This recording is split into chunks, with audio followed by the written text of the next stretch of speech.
আসসালামু আলাইকুম রহমতুল্লাহ। শুধু দর্শক মণ্ডলী দেশ বিদেশ যেখান থেকে দেখছেন, আমার লাইভ চলছে। আমি এখন আছি বাংলাদেশের দক্ষিণবঙ্গের যশোর জেলা এবং সাতক্ষীরা জেলার ঠিক মিডে দাঁড়িয়ে আছি। আমাদের ঐতিহ্যবাহী বাংলাদেশের ঐতিহ্যবাহী আম বাজার, অত্যন্ত বিখ্যাত একটা বাজার। এই বাজারে লক্ষ লক্ষ মন আম চলে আসে এবং এখান থেকে সারা বাংলাদেশে এই আমগুলো চলে যায়, কেনা এবং বিক্রয় হয়। অত্যন্ত সুন্দর মনোরম পরিবেশে এই বাজারটির অবস্থান। আপনারা দেখছেন এই বাজার সংলগ্ন সুন্দর একটা মসজিদ এবং মাদ্রাসা নির্মাণ হয়েছে।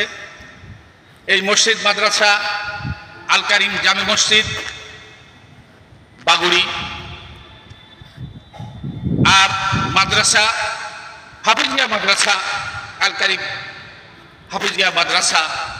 এখানে অনেক শিশু বাচ্চারা লেখাপড়া করছে, তারা তালিম নিচ্ছে।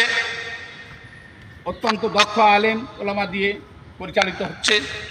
সুন্দর মনোরম পরিবেশ, আপনারা দেখলে অত্যন্ত খুশি হন। দেখবেন অত্যন্ত সুন্দর মনোরম পরিবেশ, নির্মল পরিবেশ, ছায়া গাছে ঘেরা, ছোট্ট একটা পুকুর, চারিদিকে পাঁচিল, সুন্দর রাস্তা, সুন্দর শান্তশিষ্ট একেবারে সুন্দর পরিবেশ একটা জায়গা। আপনাদের অত্যন্ত ভালো লাগবে। শুধু দর্শক মণ্ডলী, এখানে ছেলেদের লেখাপড়ার মানও অত্যন্ত সুন্দর। আমাদের যারা উস্তাদ রয়েছেন তারা দক্ষ এবং অত্যন্ত পরিপাটি। আপনাদের ভালো লাগবে। যদি কখনো এই দিকটায় আসতেন, অবশ্যই বেড়াতে আসবেন। দক্ষিণবঙ্গের যশোর জেলার শেষ প্রান্তে সাতক্ষীরা শুরু থেকে অত্যন্ত সুন্দর একটা মনোরম পরিবেশ, মাদ্রাসা তৈরি হয়েছে এবং মসজিদ তৈরি হয়েছে। অত্যন্ত সুন্দর কায়দায় তৈরি হয়েছে। আর বাচ্চারা, আপনারা তাকিয়ে দেখুন, কিছু বাচ্চারা ওরা পড়াশুনোর টেবিলে আছে। শিশু বাচ্চা অত্যন্ত সুন্দরভাবে তারা লেখাপড়া করছে। মাদ্রাসাটা একটু ঘুরে ঘুরে আমি দেখাই আপনাদেরকে। মসজিদটা একটু দেখুন। মসজিদটা অত্যন্ত সুন্দর পরিবেশেই মসজিদটা তৈরি হয়েছে। তো মসজিদের ভেতরের কাজটাও আপনারা দেখুন, অত্যন্ত সুন্দর পরিবেশ।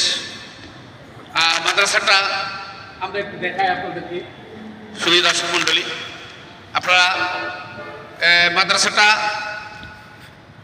2021 সালে এই মাদ্রাসা মসজিদ এখানে তৈরি হয়েছে, প্রতিষ্ঠিত হয়েছে।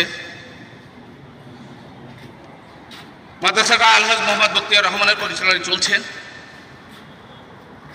তো আপনারা যদি কখনো এদিকে বেড়াতে আসেন, এই নির্মল পরিবেশটা একটু দেখে যাওয়ার জন্য আপনাদের কাছে আমার অনুরোধ রইল। কারণ আপনারা এই নির্মল পরিবেশে আসলে আপনাদের মনটাও ভালো হয়ে যাবে, আমরাও ভালো থাকবো, আপনারাও ভালো থাকবেন। সুপ্রিয় দর্শক মণ্ডলী, আপনাদের আর বিরক্ত করবো না, আপনারা আসবেন, দাওয়াত রইল। আসসালামু আলাইকুম রহমতুল্লাহ।